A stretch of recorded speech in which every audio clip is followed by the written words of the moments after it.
بسم الله الرحمن الرحيم.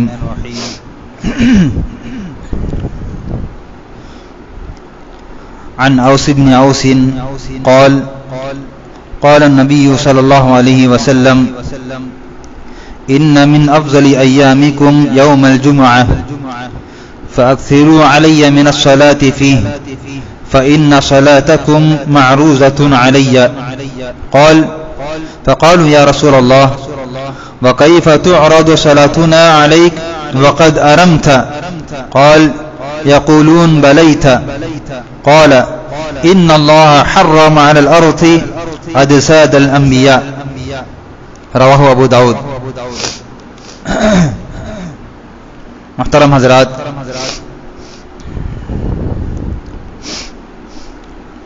ہم میں سے ہر ایک کو ہمارے اور آپ کے نبی محمد عربی صلی اللہ علیہ وسلم سے بڑی محبت ہے، اور اللہ کے رسول صلی اللہ علیہ وسلم سے محبت ایمان کا تقاضا ہے. اللہ کے رسول صلی اللہ علیہ وسلم نے ارشاد فرمایا کہ آدمی اس وقت تک مومن نہیں ہو سکتا جب تک کہ وہ اپنی جان و مال اور اپنی ہر چیز سے زیادہ مجھ سے محبت کرنے نہ لگے. محبت کے کئی تقاضے ہیں. اللہ کے رسول صلی اللہ علیہ وسلم کی اتباع کی جائے، آپ کے قول پر کسی کو مقدم نہ کیا جائے. اگر اللہ کے رسول صلی اللہ علیہ وسلم کا اگر قول آ جائے تو اللہ کے رسول صلی اللہ علیہ وسلم کی حدیث کو لیا جائے، دوسروں کی باتوں کو رد کر دیا جائے. اور پھر اسی طرح آپ سے محبت کے تقاضے میں سے تقاضا یہ بھی ہے کہ اللہ کے رسول صلی اللہ علیہ وسلم کا نام اپنی زبان پر بار بار لیا جائے، اس لیے کہ جو کوئی بھی کسی سے محبت کرتا ہے تو وہ اس کا نام اپنی زبان سے لیتا ہے. جیسا کہ ایک چھوٹا بچہ اپنے والدین سے اور خصوصاً اپنی ماں سے محبت کرتا ہے تو زیادہ اپنی ماں کو پکارتا ہے. تو ایسے ہی ہمارا اور آپ کا تقاضا یہ ہے کہ ہم جب اللہ کے رسول صلی اللہ علیہ وسلم سے محبت کرتے ہیں تو ہم اللہ کے رسول صلی اللہ علیہ وسلم کا نام اپنی زبان پر بار بار لائیں. تو اللہ کے رسول صلی اللہ علیہ وسلم کا نام اپنی زبان پر بار بار لانے میں ایک چیز یہ ہے کہ اللہ کے رسول صلی اللہ علیہ وسلم پر بار بار ہم درود بھیجتے رہیں، صلوات بھیجتے رہیں.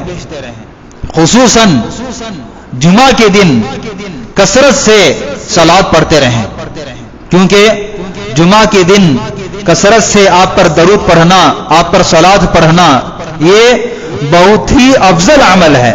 جیسا کہ میں نے حدیث پڑھی، حدیث کے راوی اوس بن اوس ہیں، کہتے ہیں کہ اللہ کے رسول صلی اللہ علیہ وسلم نے ارشاد فرمایا کہ بے شک تمہارے دنوں میں سب سے افضل دن جمعہ کا دن ہے. تو تمام ہفتے کے جو 7 دن ہیں، 7 دنوں میں سے سب سے افضل دن جمعہ کا دن ہے.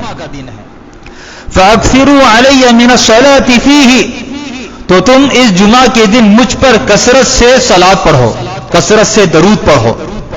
محدثین کہتے ہیں کہ جس طرح 7 دنوں میں سب سے افضل دن جمعہ کا دن ہے، اسی لیے تمام نبیوں میں، تمام رسولوں میں سب سے افضل رسول محمد صلی اللہ علیہ وسلم ہیں.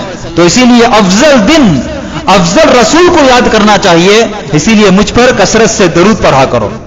پھر کہا فَإِنَّ صَلَاتَكُمْ مَعْرُوضَةٌ عَلَيَّ، تم جب بھی مجھ پر درود پڑھو گے وہ درود مجھ تک پہنچایا جاتا ہے. تو صحابہ کو تعجب ہوا. صحابہ نے پوچھا اے اللہ کے رسول صلی اللہ علیہ وسلم، ہمارا درود آپ تک کیسے پہنچایا جاتا ہے حالانکہ آپ مٹی میں مل گئے ہوں گے؟ جب آپ کا انتقال ہو جائے گا، انتقال کے بعد آپ کو جب دفنایا جائے گا، دفنانے کے بعد آپ قبر میں دوسرے مردوں کی طرح آپ کا جسم بھی مٹی سے مل جائے گا. تو اللہ کے رسول صلی اللہ علیہ وسلم نے فرمایا کہ ان اللہ حرم علی الارض اجساد الانبیاء، اللہ تعالیٰ نے زمین پر انبیاء کے جسموں کو حرام کر دیا ہے. یعنی مطلب یہ ہے کہ انبیاء کے جسموں کو مٹی نہیں کھائے گی، انبیاء کے جسموں کو کیڑے نہیں کھائیں گے، بلکہ انبیاء کا جسم ویسے ہی رہتا ہے جیسے زمین کے اوپر ان کا جسم رہتا ہے، بالکل صحیح سالم، کوئی خرابی ان کے جسم کو نہیں آئے گی۔ یہ حدیث ہے، تو اس حدیث پر عمل کرتے ہوئے ہمیں چاہیے کہ ہم جمعہ کے دن کثرت سے درود پڑھا کریں، جیسا کہ ایک اور روایت میں اللہ کے رسول صلی اللہ علیہ وسلم پر درود پڑھنے کی ایک فضیلت یہ بھی آئی ہے کہ جو کوئی مجھ پر ایک مرتبہ درود پڑھتا ہے، اللہ تعالیٰ اس بندے پر 10 رحمتیں نازل فرماتا ہے، 10 برکتیں نازل فرماتا ہے ایک مرتبہ درود پڑھنے سے۔ درود کے کئی الفاظ احادیث میں آئے ہیں، جیسا کہ درود ابراہیم بھی درود کا ایک لفظ ہے، اللہم صلی علی محمد وعلی آل محمد، اور پھر اسی طرح درود کے الفاظ میں سے ایک مختصر لفظ صلی اللہ علیہ وسلم، یہ بھی درود کا لفظ ہے۔ تو اسی لیے ذکر آدمی کبھی بھی کر سکتا ہے، درود آدمی کبھی بھی پڑھ سکتا ہے، چلتے پھرتے اٹھتے بیٹھتے، کام میں بزی ہے، فری ہے، گاڑی چلا رہا ہے، بیکار بیٹھا ہوا ہے، دوستوں کے ساتھ بیٹھا ہوا ہے، چائے پی رہا ہے، کھانا کھا رہا ہے، آدمی کبھی بھی درود پڑھ سکتا ہے۔ تو اس لیے درود کا اہتمام کرنے کی ہمیں کوشش کرنی چاہیے، خصوصاً کل جمعہ کا دن ہے، تو جمعہ کے دن کو بیکار وقت میں ضائع کرنے کے بجائے اس وقت کو درود میں زیادہ سے زیادہ پڑھنے میں اپنا وقت لگائیں۔ اللہ تعالیٰ سے دعا ہے کہ اللہ تعالیٰ مجھے ہم تمام لوگوں کو اس حدیث پر عمل کرنے کی توفیق عطا فرمائے، اللہ کے رسول صلی اللہ علیہ وسلم پر کثرت سے ہمیں درود پڑھنے کی توفیق عطا فرمائے، آمین۔ ربنا تقبل منا انک انت السمیع العلیم وتب علینا انک انت التواب الرحیم۔